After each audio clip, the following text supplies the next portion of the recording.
ఓం శ్రీ గురుభ్యో నమ. ఓం శ్రీ మాత్రే నమ.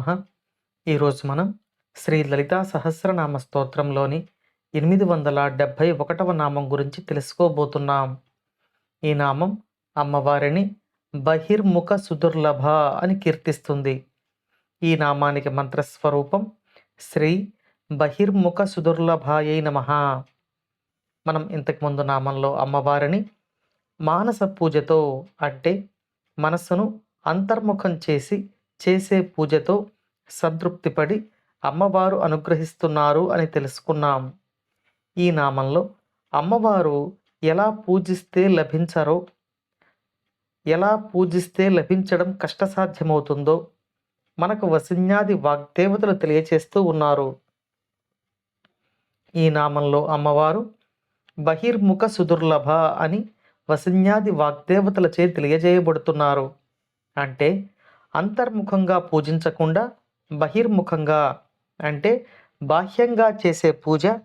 ఈ పూజలో అమ్మవారు ఇచ్చిన పువ్వులు, అమ్మవారు ఇచ్చిన వివిధ పూజా సామాగ్రి సమకూర్చుకొని అమ్మవారికి చేసే పూజలో అంటే నేను చేస్తున్నాను అనే అహంకారంతో కూడిన పూజలో అమ్మవారు సాధకునికి లభించరు అని వసిన్యాది వాగ్దేవతలు తెలియచేస్తున్నారు.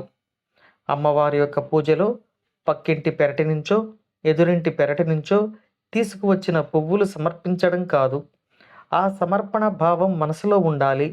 నేను అనే అహంకారాన్ని అమ్మవారికి సమర్పించాలి.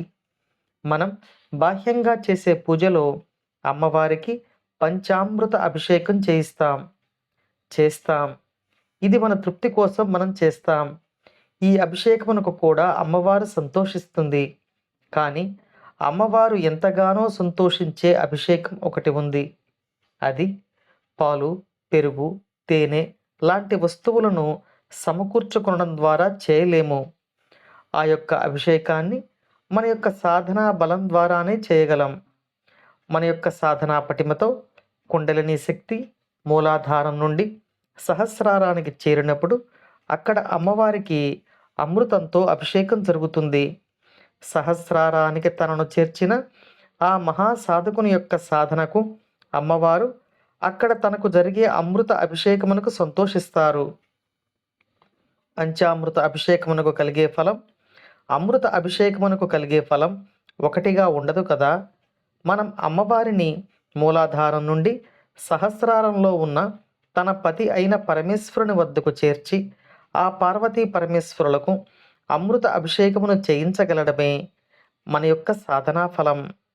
ఆ సాధనా ఫలమునకు లభించు తల్లి బహిర్ముఖంగా మనం చేసే బాహ్య పూజకు లభించడం కష్టసాధ్యమవుతుంది అని ఈ నామంలో వసిన్యాది వాగ్దేవతలు మనకు తెలియచేస్తున్నారు.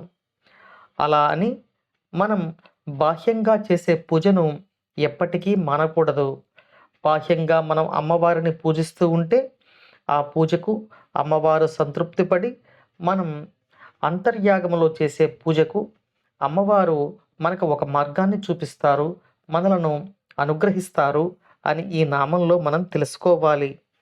అమ్మవారి అనుగ్రహం మనపై ఎల్లవేళలా ఉండాలని కోరుకుంటూ ఓం శ్రీమాత్రే నమః.